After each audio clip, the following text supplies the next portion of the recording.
Hello and welcome to episode of the Bubbs on Sports podcast. Today is Wednesday, May 17th. Hope everybody's having a good day so far and had a good rest of their day yesterday. It is in fact Wednesday, May 17th here today.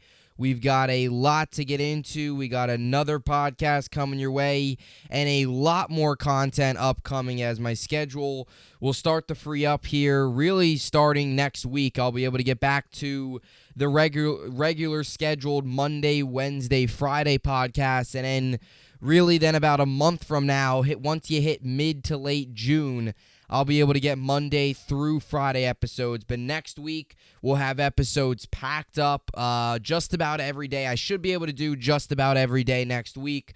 And then really after that, once the summer hits, we'll have episodes up Monday through Friday, talking all things sports, New York sports, all things baseball, as the baseball season here is in full swing as we hit mid-May.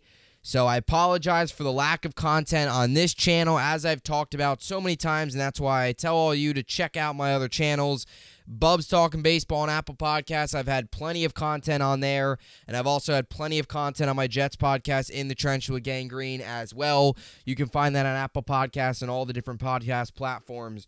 So be sure to check that out as well. I've been posting a ton of content on there, and we'll be getting a lot more content, as I always tell you. April through May is always tough for me. But Monday, Wednesday, Friday, that schedule will be starting back up here. Next week, I should be able to do a little bit more, I think, than Monday, Wednesday, Friday. But then after that, kind of more Monday, Wednesday, Friday episodes. We'll be able to do Monday through Friday episodes here starting up really quickly. So there'll be a lot more content coming your way as we enter into the summer, get into the full swing of the baseball season. Obviously, the NBA Finals right around the corner, the Stanley Cup right around the corner.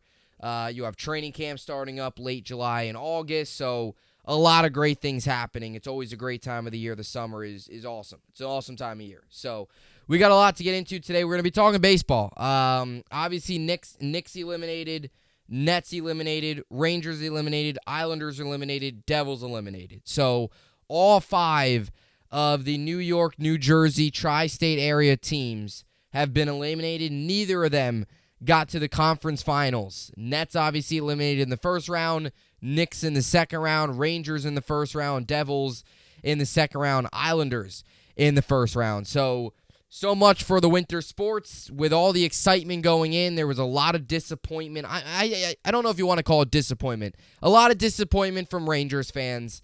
A lot of disappointment, I think, from Islanders fans. Just the way the season went, just the way the front office has done things with that roster.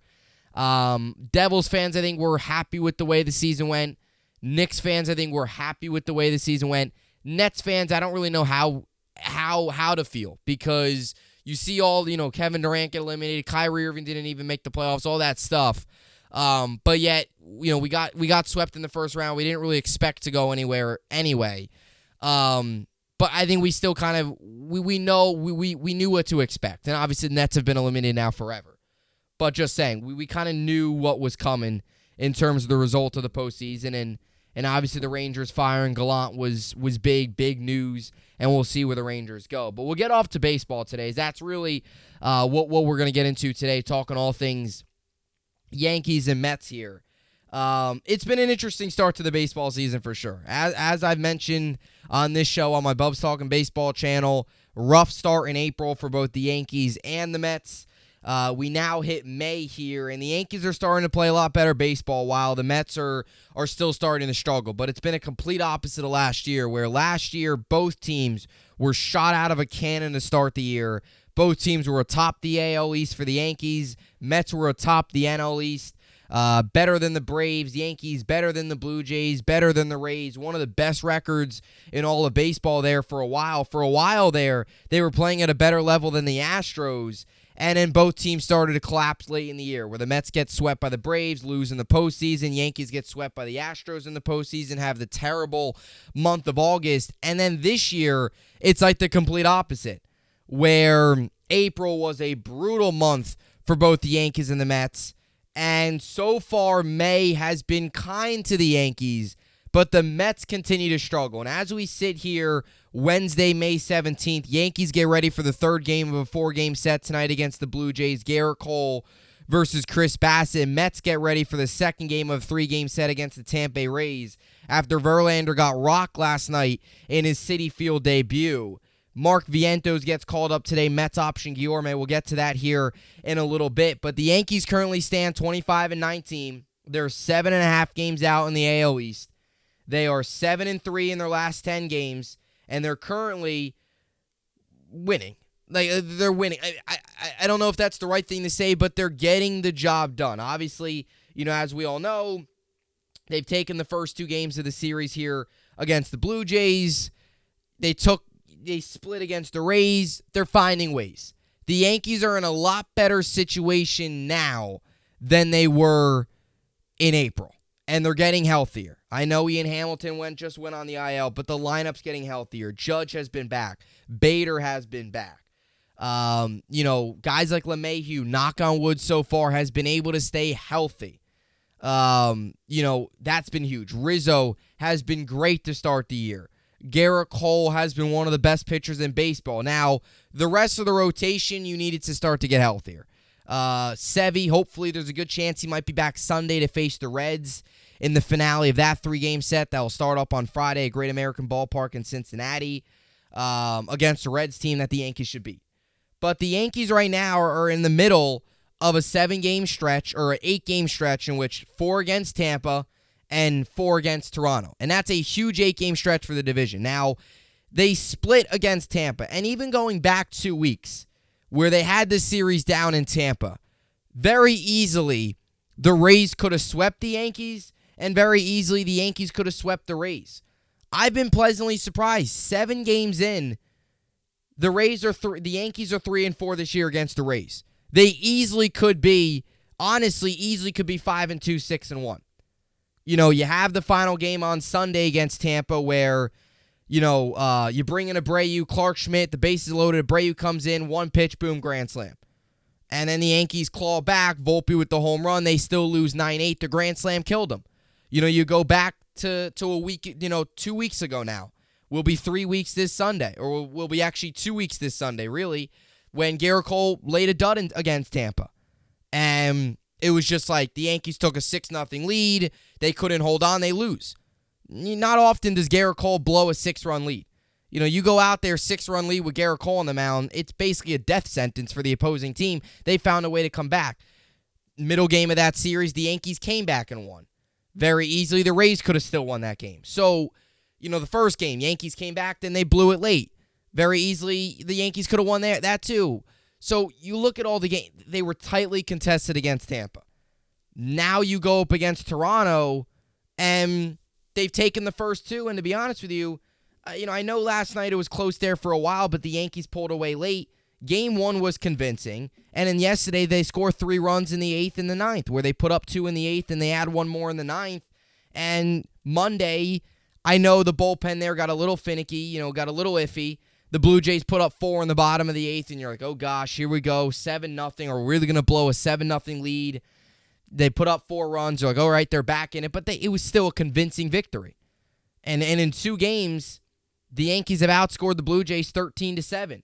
And you get Garrett Cole on the mound tonight. So over this 8-game stretch so far against Tampa and against Toronto, the Yankees are 4-2. And they go for the series win today. And Bassett's a solid, reliable pitcher. But they hit last night. They did a good job against Gausman for the most part. Gausman was solid. But, they put up, 3 on him? 2 earned. They got to the bullpen and hit the bullpen. Game 1, they crushed Manoah. Manoah has been horrible this year. They crushed him. But you've been 4-2 so far through this 8-game stretch. You win tonight, you get the 5-2. I think any Yankee fan would have signed up for a 5-3, 6-2, 8-game stretch against 2 division rivals that are both ahead of you right now in the division.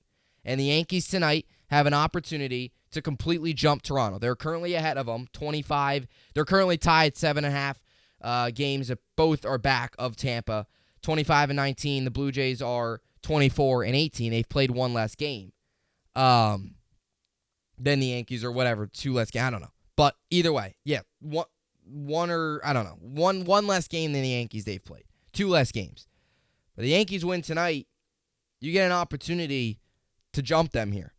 You sweep Toronto, you go 6-3 across this 8-game stretch. That's huge. And then you get a 3-game set against Cincinnati, and it's like Cincinnati's a team you should beat. Like, they crushed the A's, split against the Rays. You crushed Cincinnati. All right, now you're starting to find a little bit of a groove. Then after that, you got Baltimore, who's been great.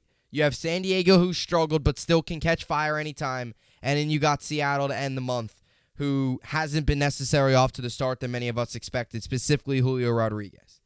Now, I'll get to the shenanigans here in the first 2 games of this series.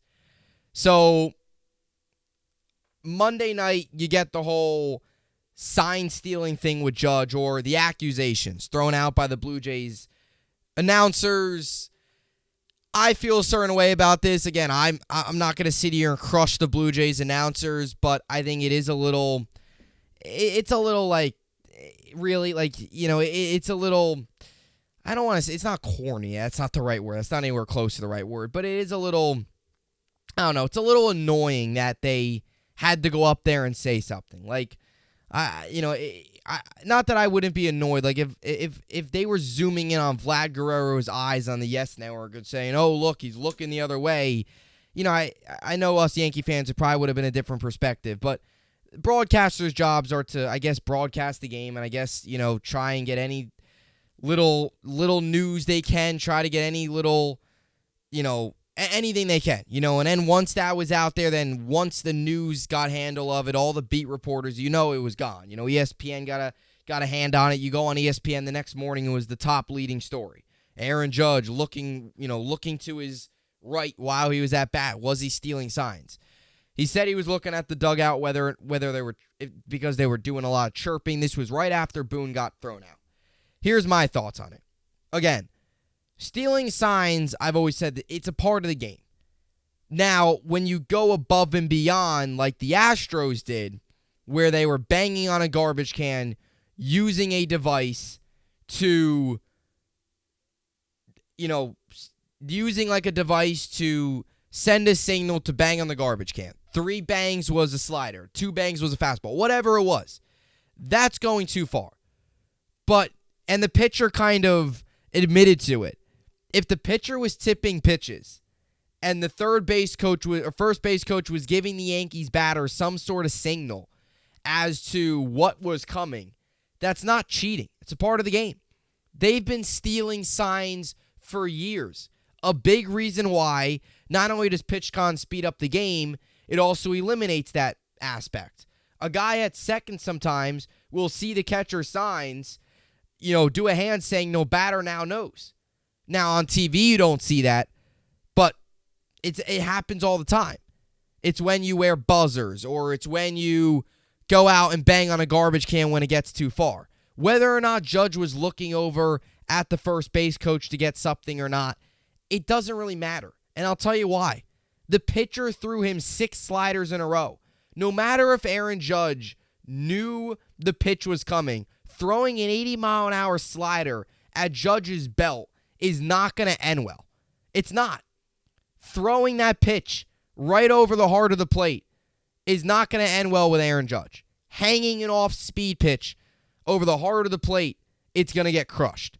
You got to know better than that. To throw him 6 sliders in a row, to throw him 6 off-speed pitches in a row, and hope that he gets baited on one of them is just flat out stupid. Let's just be honest here. Now, if it was a 99-mile-an-hour fastball up in the zone and he caught up to it and crushed it, then you can maybe say, all right, there really was something there, or it really did give him an advantage. But hanging a slider over the heart of the plate for Aaron Judge, no matter if he knew it was coming or not, he was going to take that ball 460-plus feet. It's Aaron Judge. You can't hang a slider like that. You can't keep throwing him the same exact pitch. So that's my thoughts on it. And maybe I'm a Yankee fan, maybe I'm biased, I don't know. You can go over to a Blue Jays channel and figure out what they're saying, but that's my view on it. And we don't even know if he was cheating. The Blue Jays accused him of cheating. Not cheating, stealing signs, because it's not really cheating. They do it all the time. But then Judge yesterday hit another homer. He didn't look away. He hit another homer. It's Aaron Judge, people. Come on. Like, he's one of the best players in baseball. He's top 10 in the league right now in home runs. He just won an MVP. He's the captain. Like, he's a star-studded player. He doesn't need to look at signs. He doesn't need to have somebody give him a signal in order to hit. He hung a pitch, Judge took it, and he whacked it. Come on now, So that's my view on it. I also think from the Blue Jays side, them saying, the Blue Jays broadcasters were probably frustrated. They're getting killed. They were getting smoked. It's the Yankees. It is what it is. Now, to the Herman yesterday, look, this is the second time Herman's gone into this situation where he got accused of sticky stuff. They told him to wash it off. His spin rate, I think, stayed the same or might have dropped, I don't know, after they told him to wash his hands. This happened, I think it might have been after the Minnesota game, which he went like 8 strong innings. Or it was one of those games where he was pitching a gem. He had a no-hitter. They accused him of sticky stuff.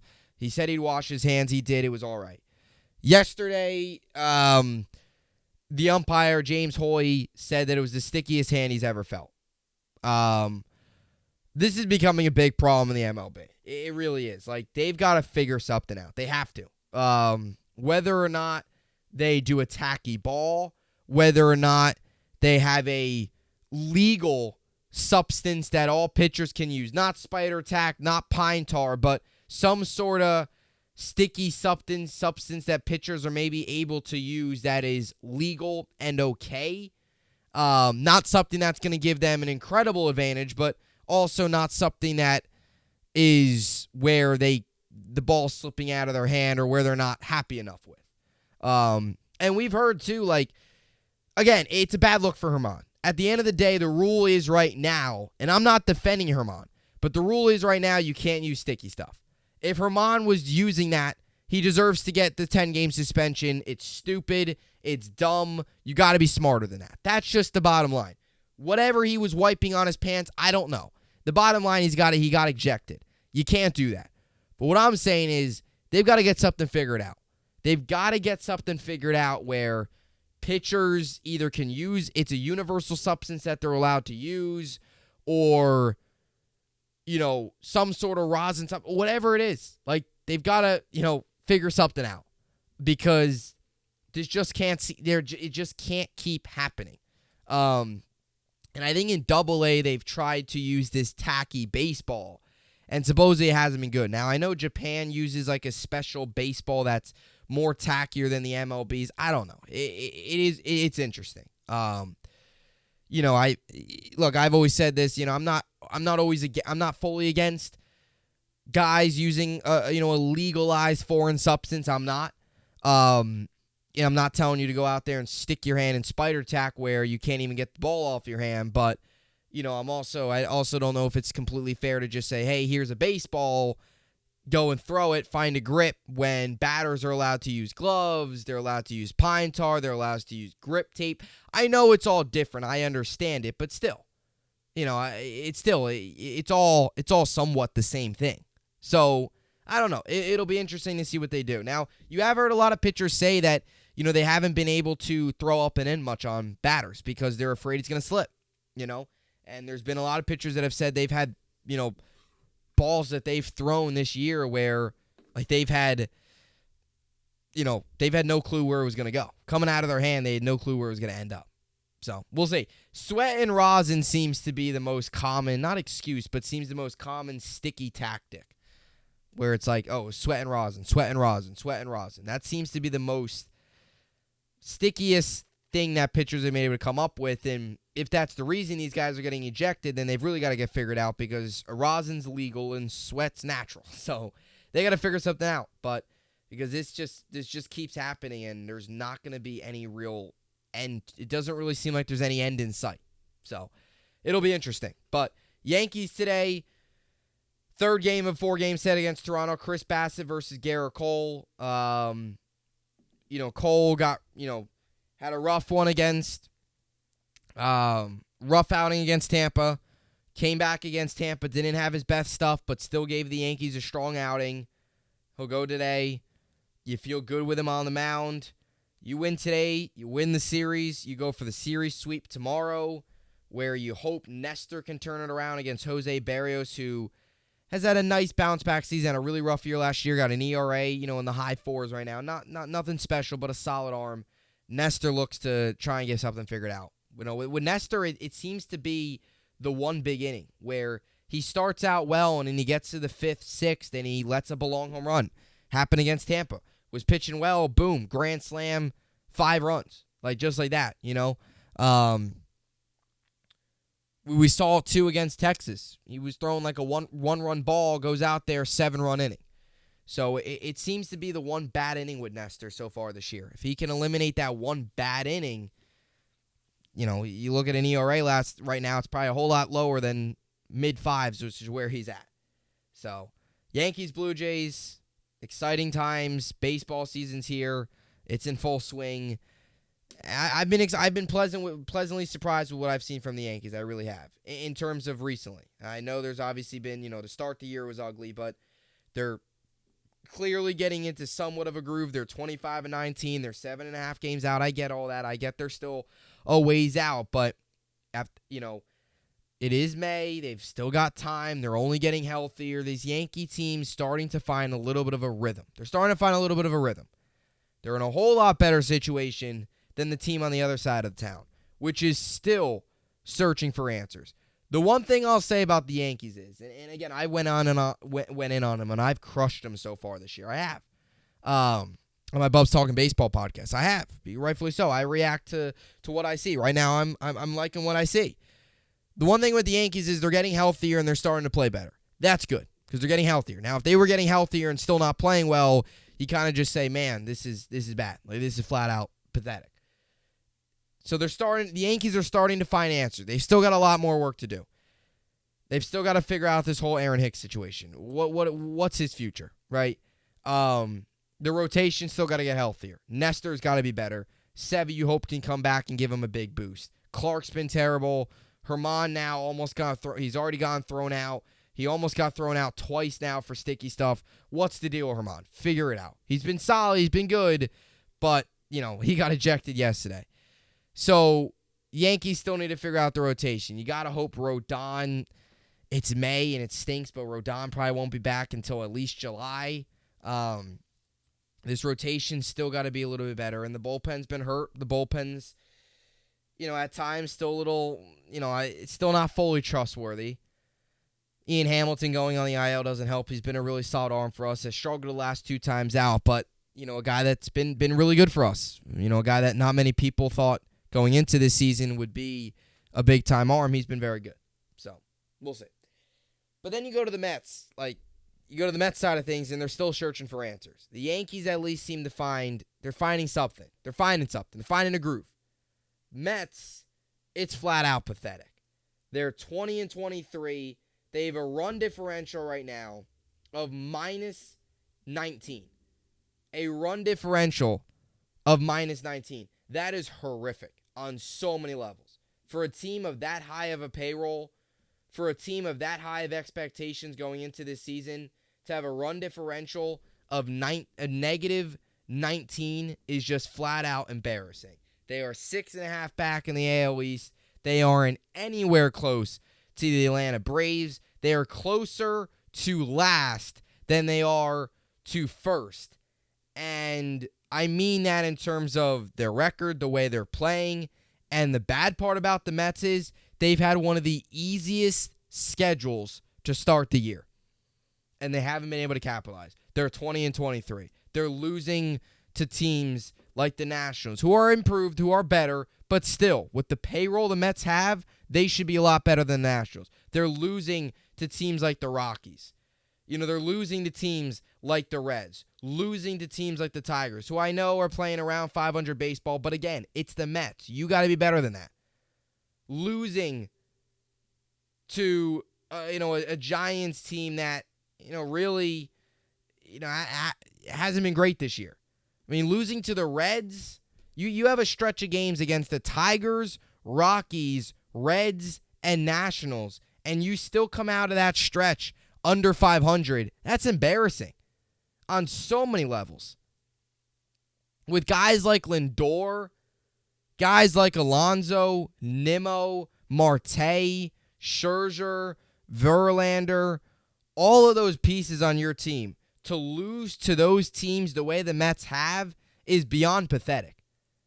And one thing I'll say about the Yankees is they've had one of the hardest schedules, I believe the hardest schedule to start the year. Mets have had the easiest, and they're 20-23.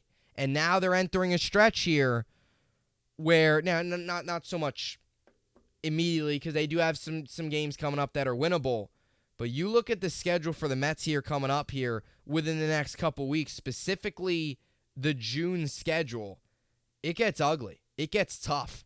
The Mets are in a tough spot here as we hit the middle of May into June. Their May opponents so far: 2 games against the Braves, which was a doubleheader. So forget that. That was one day. After that, Tigers lose that series. They get swept by the Tigers. Swept by the Detroit Tigers. Rockies, they lose, lose 2 of 3. Reds lose 2 of 3. Nationals, they split with the Nationals. But overall in the year, the Nationals actually have the better record. They've 4-3 this year against the Mets in 7 games. They lost the series earlier in the season at home against the Nationals. That has been their month of May schedule so far.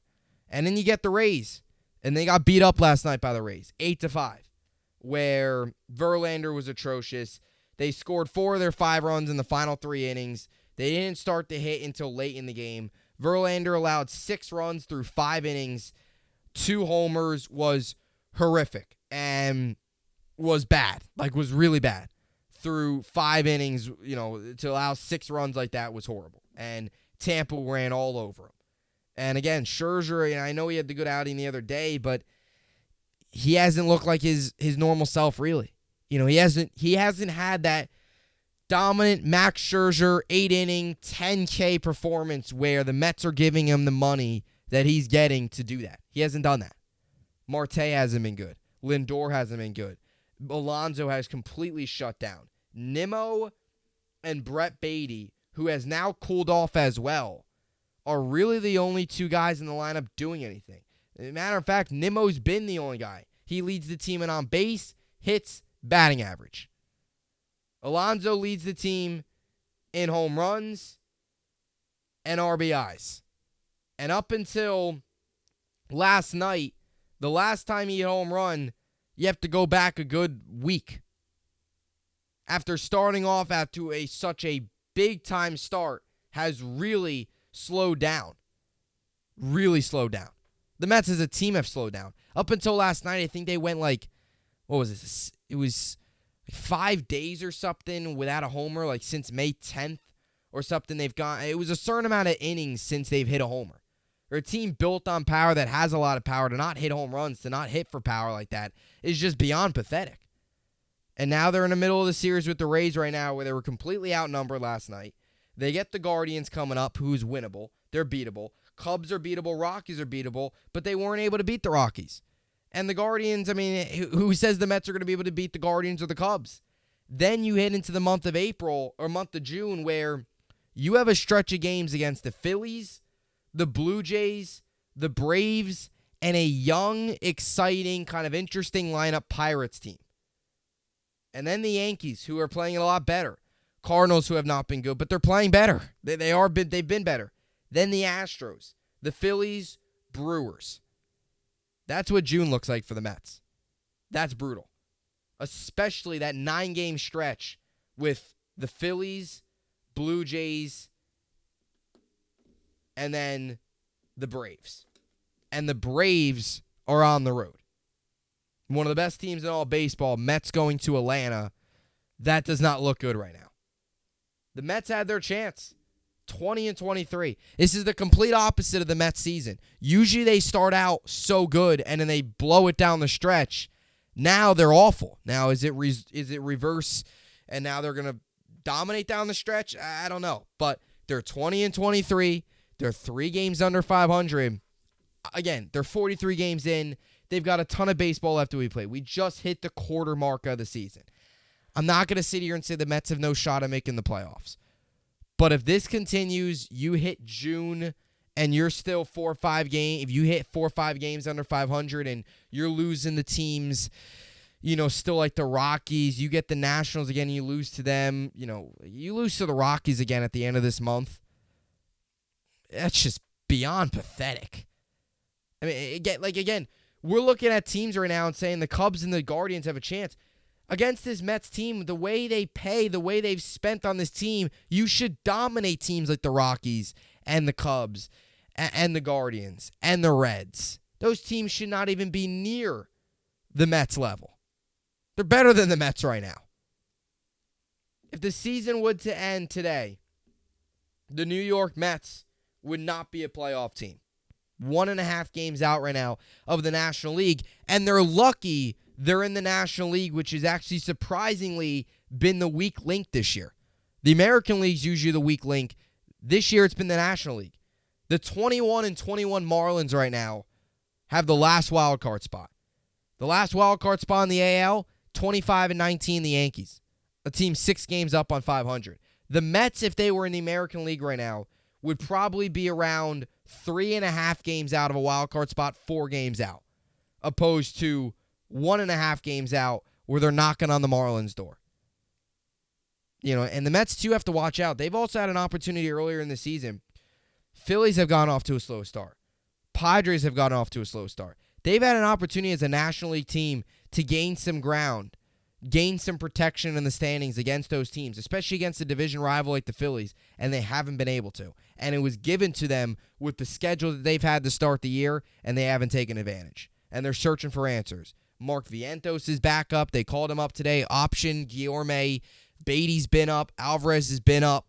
They're searching for something, searching for this young talent to try and take over some of these slumping guys to break out of it, because the Mets need it, and they need it desperately.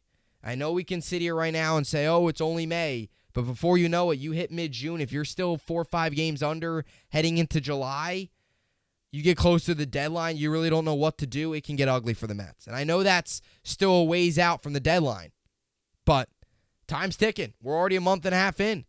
We're already 43 games in. I know. 43 games has happened like that. The next 43 is going to happen just as quickly. And if the Mets keep slumping, they're going to sink. That's just the bottom line. So, Mets searching for answers. Yankees, I'm not saying that I'm in love, but they've been great. They've been, not great, but they've been playing a lot better. I've been pleased with the performances. There's still a lot of work to do. There's still a lot of season left. There's still a lot of, climbing that the Yankees have to do if they want to try and win the division. There's still a lot of baseball left to be played for the Yankees. So, I'm not going to overreact to a good stretch right now, positive and negative. I'm going to try not to. But the Yankees seem to, the Judge back in the lineup, Bader back in the lineup, getting healthier. They seem to finally getting into a little bit of a groove and getting into the team that we expected them to be, and that's a team that has a legitimate shot of winning the division. So we'll see what the Yankees can do. And you got to hope that the Rays kind of slow down a little bit. It's funny because the Rays-Mets right now obviously playing each other, and that's one of those series that I always say to myself, I'm like, I want both teams to lose. I don't want any team to win because I don't like the Mets and I don't like the Rays. So I want both teams to lose that series. And yesterday I had Verlander going in fantasy, and he got crushed, as I mentioned. So it's interesting time to be a New York baseball fan. Yankees turning the corner a little bit. Mets are just, every loss it seems like it's just more and more not painful, but it's just, it's like, again, it's a 162-game season, but as every game goes by, they start to add up. Again, we're 43 games in. We got here quickly. Every day it's another. Yes, it's just another game, But after a while, especially when you're losing, those losses really start to add up, and it starts to wear in the locker room. It starts to put pressure on the locker room. The Mets have a lot of pressure on them. You realize if the Mets don't make the playoffs this year, how big of a failure that would be? Their payroll, their money spent, the names they have on their team, a rotation led by Verlander and Max Scherzer to not be in the postseason, that would be flat out embarrassing for the franchise. Embarrassing. And then you go into next year too. Shohei Ohtani. He's talking. We've heard about this many times. One of his big reasons why he's going to want out of the Angels possibly is because He wants to be with a playoff team. If the Mets can't make the playoffs this year, the trickle-down effect to that is huge. Is Ohtani going to want to come to the Mets if they just missed the postseason? He's not going to leave a team that's missing the postseason to join a team that just missed the postseason. The Mets got to get into gear. You even look down the road, look into the future, what this could mean. So we'll see if they can find a way to turn it around. Mets are pathetic right now. That's just the way it is.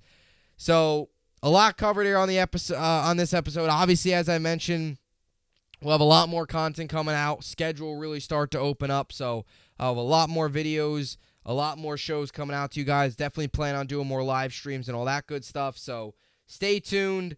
A lot coming your way. As always, hope you enjoyed it. And thanks for watching.